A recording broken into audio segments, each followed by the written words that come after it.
विश्वामित्र जी वशिष्ठ पर नाना प्रकार के दिव्यास्त्रों का प्रयोग कर रहे थे और वशिष्ठ जी केवल मात्र ब्रह्मदंड से उसका शमन करना चाहते थे। जानते हैं आगे क्या हुआ? श्री वाल्मीकि निर्मित आश्रामण आदि काव्य के बालकांड में 56वां सर्ग। आप सभी से अनुरोध है कि यदि आप इन वीडियोस को लाइक, शेयर या सब्सक्राइब नहीं भी कर सकते तो इन्हें पूरा अवश्य सुने। वशिष्ठ जी के ऐसा कहने पर महाबली विश्वामित्र आग्नेयास्त्र लेकर बोले, अरे खड़ा रहे। उस समय द्वितीय कालदंड के समान ब्रह्मदंड को उठाकर भगवान वशिष्ठ ने क्रोधपूर्वक इस प्रकार कहा, क्षत्रियधम, ले, यह मैं खड़ा हूं, तेरे पास जो बल हो उसे दिखा। गादीपुत्र, आज तेरे अस्त्र शस्त्रों के ज्ञान का घमंड मैं अभी धूल में मिला दूंगा। क्षत्रिय कुल कलंक, कहां तेरा क्षात्र बल और कहां महान ब्रह्मबल। मेरे दिव्य ब्रह्मबल को देख ले।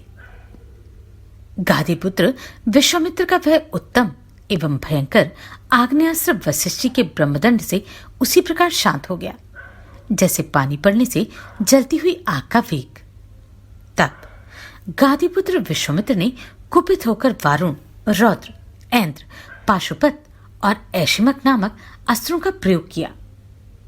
रघुनंदन उसके पश्चात क्रमशः मानव, मोहन, गांधर्व, जम्भ्रूण, मादन, संतापन, विलापन, शोषण, विदारण, स्वपन, सुद्रुज, वज्रास्त्र, ब्रह्मपाश, कालपाश, वारुणपाश, परमप्रिय पिनाकास्त्र, सूखे के लिए 2 प्रकार की अश्नि, दंडास्त्र, पैशाचास्त्र, क्रौंचास्त्र, धर्मचक्र, कालचक्र, विष्णुचक्र, वायव्यास्त्र, मंथनास्त्र, हैशिरा, 2 प्रकार की शक्ति, कंकाल और मूसल, महान वैद्यधरास्त्र, दारुण कालास्त्र, भयंकर त्रिशूलास्त्र, कापलास्त्र और कंकणास्त्र, ये सभी अस्त्र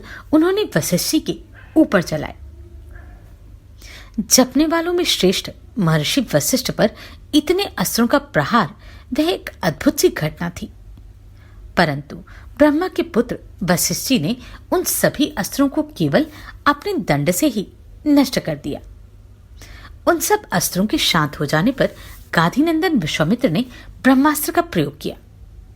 ब्रह्मास्त्र को उद्धत देख अग्नि आदि देवता, देवऋषि, गंधर्व और बड़े बड़े नाग भी दहल उठे। ब्रह्मास्त्र के ऊपर उठते ही तीनों लोकों के प्राणी थर्रा उठे। राघव, वशिष्ठ जी ने अपने ब्रह्म तेज के प्रभाव से उस महाभयंकर ब्रह्मास्त्र को भी ब्रह्मदंड के द्वारा ही शांत कर दिया। उस ब्रह्मास्त्र को शांत करते समय महात्मा वशिष्ठ का वह रौद्र रूप तीनों लोगों को मुंह में डालने वाला और अत्यंत भयंकर जान पड़ता था। महात्मा वशिष्ठ के समस्त रोमकूपों में से किरणों की भांति धूमयुक्त आग की लपटें निकलने लगी। वशिष्ठ जी के हाथ में उठा हुआ द्वितीय यमदंड के समान वह ब्रह्मदंड धूम रहित कालाग्नि के समान प्रज्वलित हो रहा था। उस समय समस्त मुनिगण मंत्र जपने वालों में श्रेष्ठ वशिष्ठ मुनि की स्तुति करते हुए बोले, ब्रह्मन, आपका बल अमोघ है। आप अपने तेज को अपनी ही शक्ति से समेट लीजिए। महाबली विश्वामित्र आपसे पराजित हो गए। मुनिश्रेष्ठ, आपका बल अमोघ है। अब आप शांत हो जाइए जिससे लोगों की व्यथा दूर हो। महर्षियों के ऐसा कहने पर महातेजस्वी महाबली वशिष्ठ जी शांत हो गए और पराजित विश्वामित्र लंबी सांस खींचकर यूं बोले, क्षत्रिय के बल को धिक्कार है। ब्रह्म तेज से प्राप्त होने वाला बल ही वास्तव में बल है, क्योंकि आज एक ब्रह्मदंड ने मेरे सभी अस्त्र नष्ट कर दिए। इस घटना को प्रत्यक्ष देखकर अब मैं अपने मन और इंद्रियों को निर्मल करके उस महान तप का अनुष्ठान करूंगा जो मेरे लिए ब्राह्मणत्व की प्राप्ति का कारण होगा। इस प्रकार श्री वाल्मीकि निर्मित आर्षरामायण आदि काव्य के बालकांड में 56वां सर्ग पूरा हुआ। विश्वामित्र महान राजा होते हुए भी और सभी अस्त्रों से संपन्न होते हुए भी एक ब्राह्मण वशिष्ठ जी से पराजित हुए और उन्होंने ब्राह्मणत्व को पाने की इच्छा की। तो क्या पहले क्षत्रिय भी ब्राह्मणत्व पा सकते थे? जाने आगे क्या हुआ। श्री वाल्मीकि निर्मित आर्षरामायण आदि काव्य के बालकांड में श्री राम तदनंतर विश्वामित्र अपनी पराजय को याद करके मन ही मन संतप्त होने लगे। महात्मा वशिष्ठ के साथ बैर बांधकर महातपस्वी विश्वामित्र बारंबार लंबी सांस खींचते हुए अपनी रानी के साथ दक्षिण दिशा में जाकर अत्यंत उत्कृष्ट एवं भयंकर तपस्या करने लगे। वहां मन और इंद्रियों को वश में करके वे फल मूल का आहार करते तथा उत्तम तपस्या में लगे रहते थे। वहीं उनके हविष्यंत, मधुष्मंत, त्रिनेत्र और महारथ नामक 4 पुत्र उत्पन्न हुए जो सत्य और धर्म में तत्पर रहने वाले थे। 1000 वर्ष पूरे हो जाने पर लोक पितामह ब्रह्मा जी ने तपस्या के धनी विश्वामित्र को दर्शन देकर मधुर वाणी में कहा, कुशिक नंदन, तुमने तपस्या के द्वारा राजर्षियों के लोकों पर विजय पाई है। इस तपस्या के प्रभाव से हम तुम्हें सच्चा राजर्षि समझते हैं। यह कहकर संपूर्ण लोकों के स्वामी ब्रह्मा जी देवताओं के साथ स्वर्गलोक होते हुए ब्रह्मलोक को चले गए। उनकी बात सुनकर विश्वामित्र का मुख लज्जा से कुछ झुक गया। वे बड़े दुख से व्यथित हो दीनतापूर्वक मन ही मन यूं कहने लगे, आहो, मैंने इतना बड़ा तप किया तो भी ऋषियों सहित संपूर्ण देवता मुझे राजर्षि ही समझते हैं। मालूम होता है इस तपस्या का कोई फल नहीं हुआ। श्री राम मन में ऐसा सोचकर अपने मन को वश में रखने वाले महातपस्वी धर्मात्मा विश्वामित्र पुनः भारी तपस्या में लग गए। इसी समय इक्ष्वाकु कुल की कीर्ति बढ़ाने वाले एक सत्यवादा और जितेंद्रिय राजा राज्य करते थे। उनका नाम था त्रिशंकु। रघुनंदन, उनके मन में यह विचार हुआ कि मैं ऐसा कोई यज्ञ करूं जिससे अपने शरीर के साथ ही देवताओं की परम गति स्वर्गलोक को जा सकूं। तब उन्होंने वशिष्ठ जी को बुलाकर अपना यह विचार उन्हें कह सुनाया। महात्मा वशिष्ठ ने उन्हें बताया कि ऐसा होना असंभव है। जब वशिष्ठ ने उन्हें कोरा उत्तर दे दिया तब वे राजा उस कर्म की सिद्धि के लिए दक्षिण दिशा में उन्हीं के पुत्रों के पास चले गए। वशिष्ठ जी के वे पुत्र जहां दीर्घकाल से तपस्या में प्रवृत्त होकर तप करते थे, उस स्थान पर पहुंचकर महातेजस्वी त्रिशंकु ने देखा कि मन को वश में रखने वाले वे 100 परम तेजस्वी वशिष्ठ कुमार तपस्या में संलग्न हैं। उन सभी महात्मा गुरुपुत्रों के पास जाकर उन्होंने क्रमशः उन्हें प्रणाम किया और लज्जा से अपने मुख को कुछ नीचा किए हाथ जोड़कर उन सब महात्माओं से कहा, गुरुपुत्रों, आप शरणागत वत्सल हैं। मैं आप लोगों की शरण में आया हूं। आपका कल्याण हो। महात्मा वशिष्ठ ने मेरा यज्ञ कराना स्वीकार नहीं किया है। मैं एक महान यज्ञ करना चाहता हूं। आप लोग उसके लिए आज्ञा दें। मैं समस्त गुरुपुत्रों को नमस्कार करके प्रसन्न करना चाहता हूं। आप लोग तपस्या में संलग्न रहने वाले ब्राह्मण हैं। मैं आपके चरणों में मस्तक रखकर यह याचना करता हूं कि आप लोग एकाग्रचित हो मुझसे मेरी अभिष्ट सिद्धि के लिए ऐसा कोई यज्ञ करवाएं जिससे मैं इस शरीर के साथ ही देवलोक में जा सकूं। तपोधन, महात्मा वशिष्ठ के अस्वीकार कर देने पर अब मैं अपने लिए समस्त गुरुपुत्रों की शरण में जाने के सिवा दूसरी कोई गति नहीं देखता। समस्त इक्ष्वाकु वंशियों के लिए पुरोहित वशिष्ठ जी ही परम गति हैं। उनके बाद आप सब लोग ही मेरे परम देवता हैं।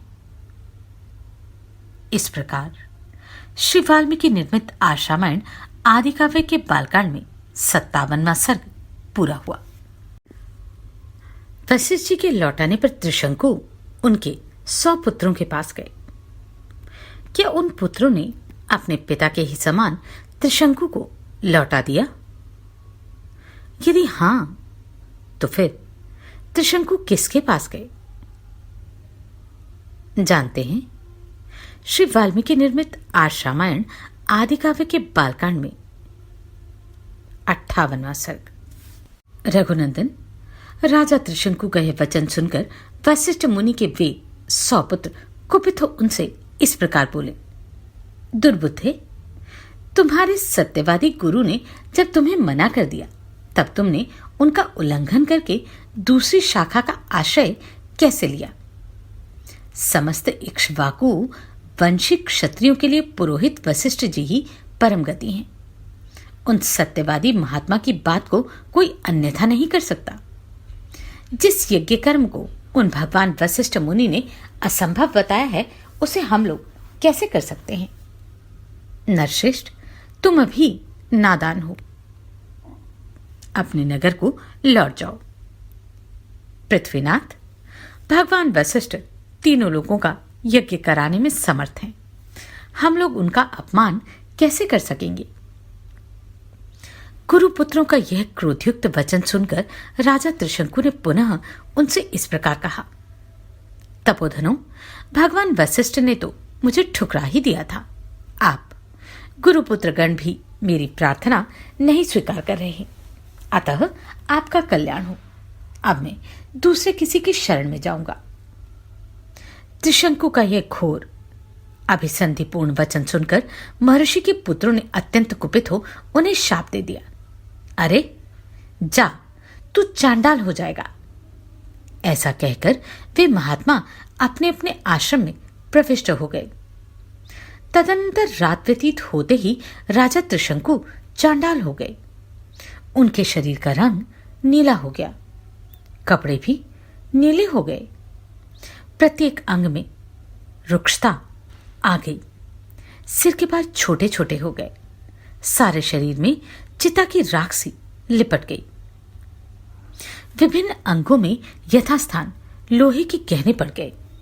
श्री राम अपने राजा को चांडाल के रूप में देखकर सब मंत्री और पुरवासी जो उनके साथ आए थे उन्हें छोड़कर भाग गए।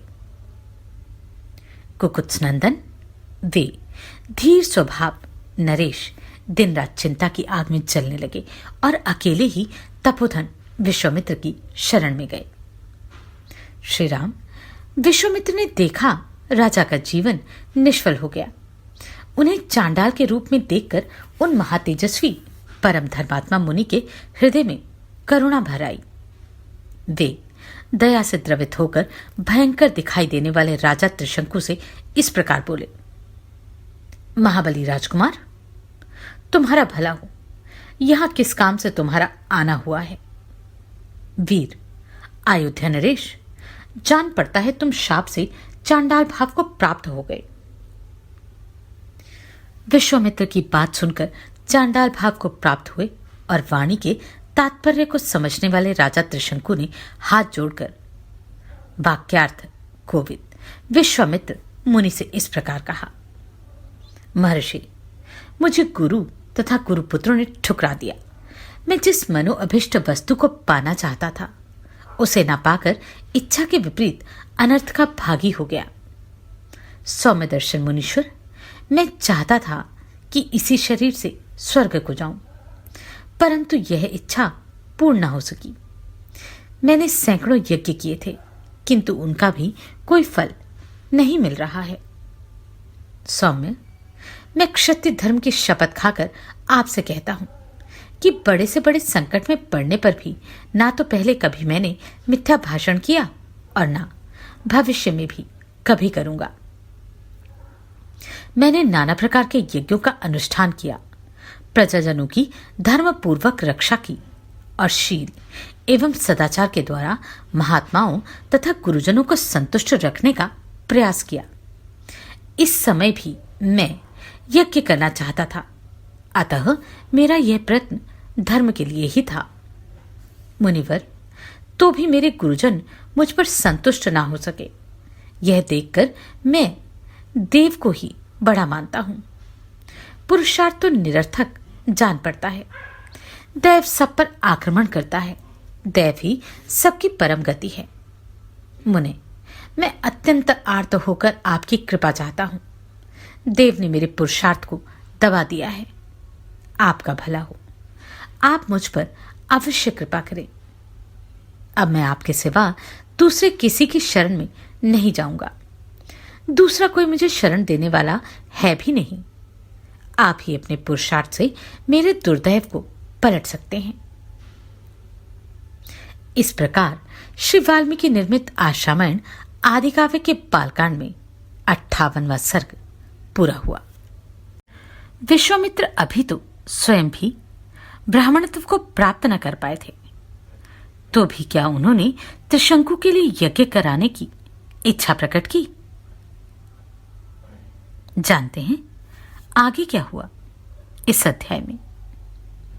श्री वाल्मीकि निर्मित आशामयण आदिकाव्य के बालकांड में 59वां सर्ग। आप सभी से अनुरोध है कि यदि आप इन वीडियोस को लाइक, शेयर या सब्सक्राइब नहीं भी कर सकते तो इन्हें पूरा अवश्य सुने।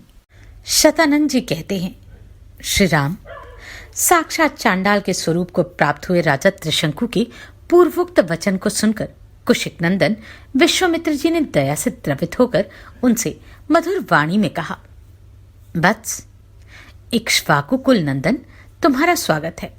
मैं जानता हूं तुम बड़े धर्मात्मा हो।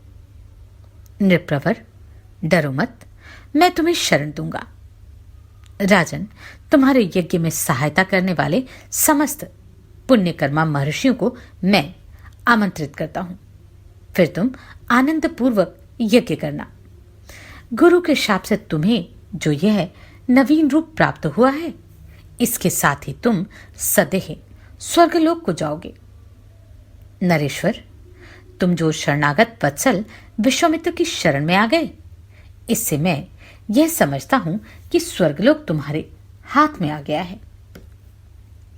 ऐसा कहकर महातेजस्वी विश्वामित्र ने अपने परम धर्मपरायण महाज्ञानी पुत्रों को यज्ञ की सामग्री जुटाने की आज्ञा दी।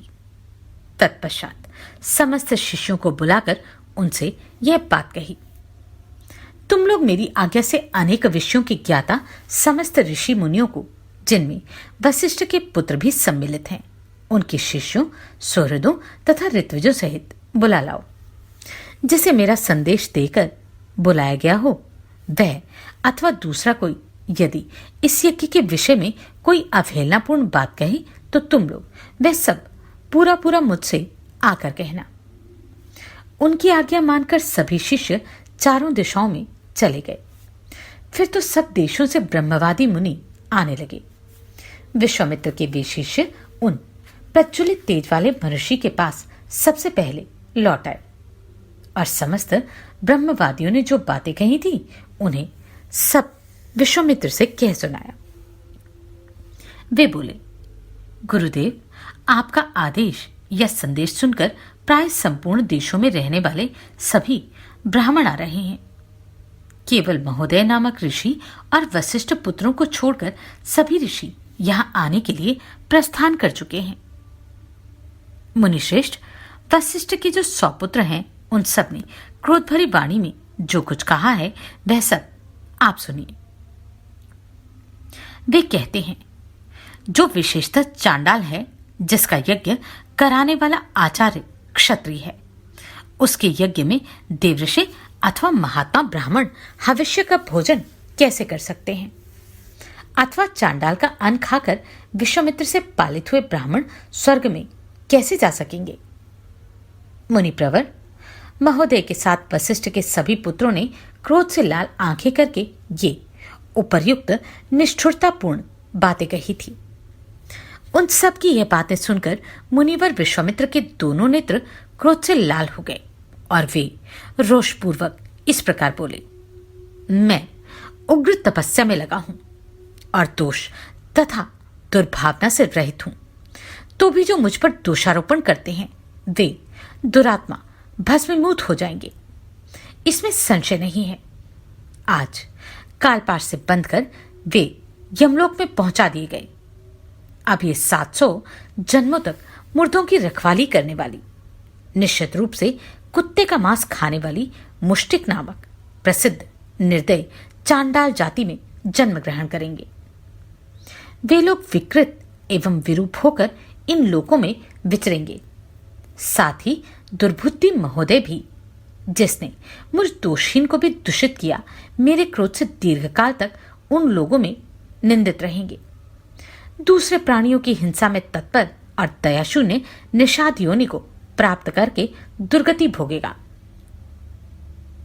ऋषियों के बीच में ऐसा कहकर महातपस्वी, महातेजस्वी एवं महामुनि विश्वामित्र चुप हो गए।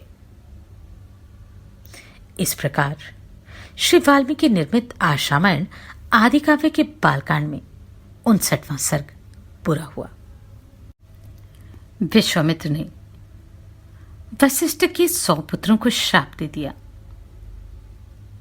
और वह त्रिशंकु का यज्ञ कराने के लिए प्रयत्नशील थे। जानते हैं क्या त्रिशंकु को स्वर्ग मिला? आगे क्या हुआ? श्री वाल्मीकि निर्मित आर्षरामायण आदि काव्य के बालकांड में 60वां सर्ग।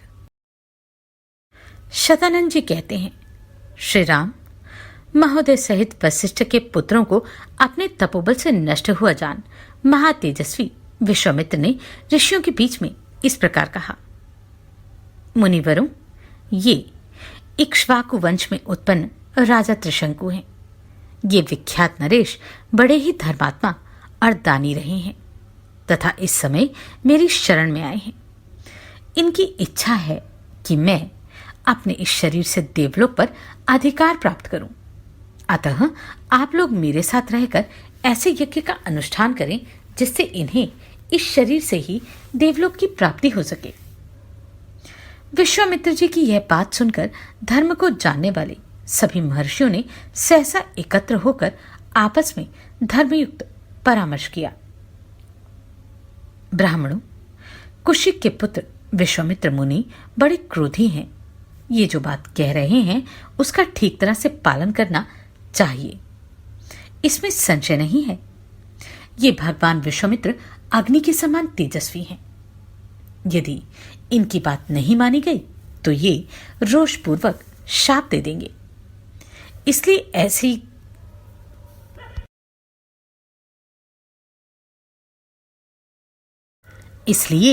ऐसे यज्ञ का आरंभ करना चाहिए जिससे विश्वामित्र के तेज से ये इक्ष्वाकुनंदन त्रिशंकु सशरीर स्वर्गलोक में जा सके।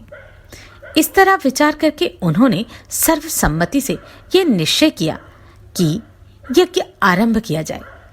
ऐसा निश्चय करके महर्षियों ने उस समय अपना अपना कार्य आरंभ किया। महातेजस्वी विश्वामित्र स्वयं ही उस यज्ञ में याजक अर्थात अधर्व्यू हुए। फिर क्रमशः अनेक मंत्रवेता ब्राह्मण ऋत्विज हुए, जिन्होंने कल्पशास्त्र के अनुसार विधि एवं मंत्रोच्चारण पूर्वक सारे कार्य संपन्न किए।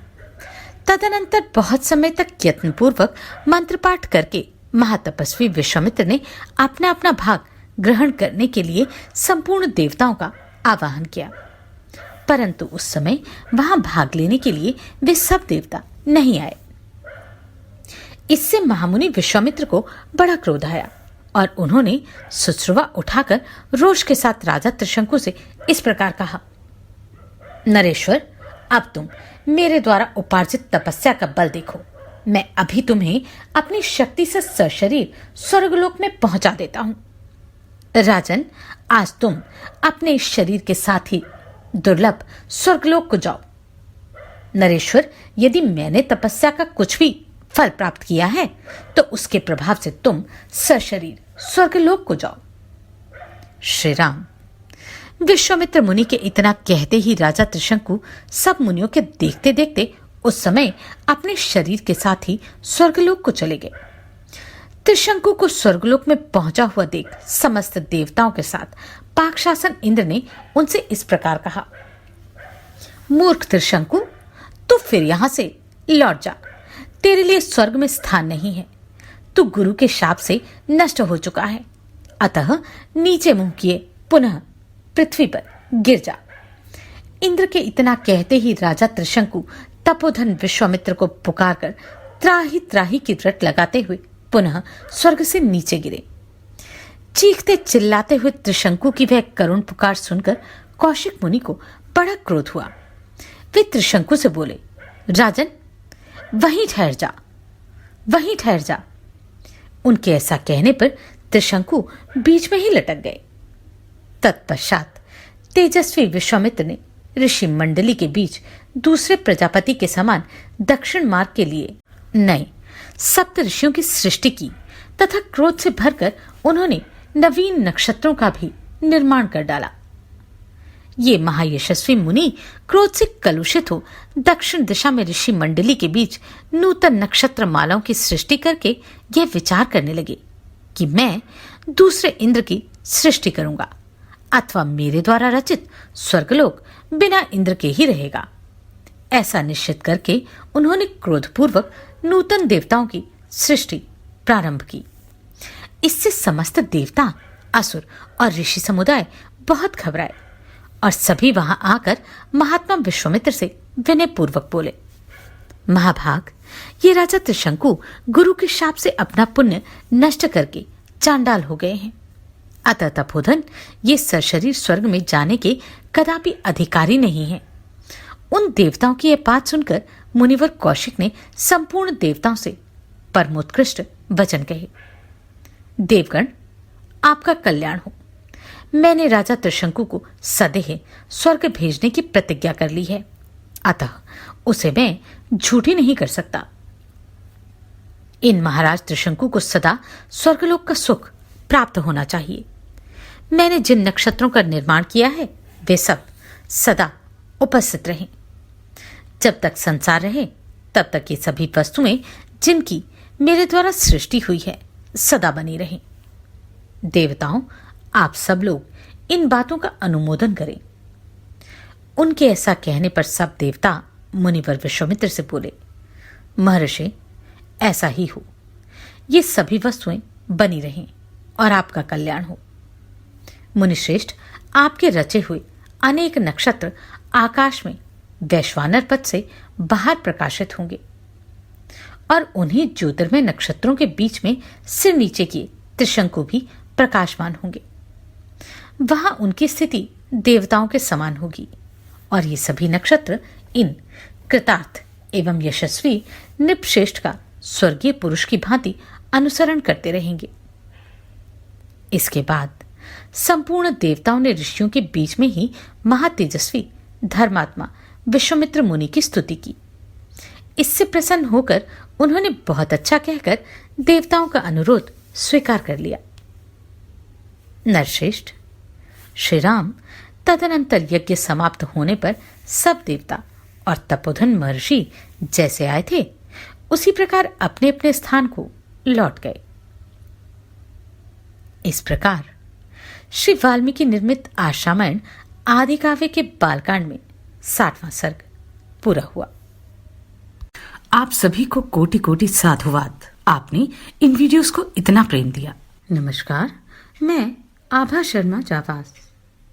यदि आपको मेरा ये प्रयत्न सराहनीय लगा हो तो मुझे सब्सक्राइब करके प्रोत्साहित करें।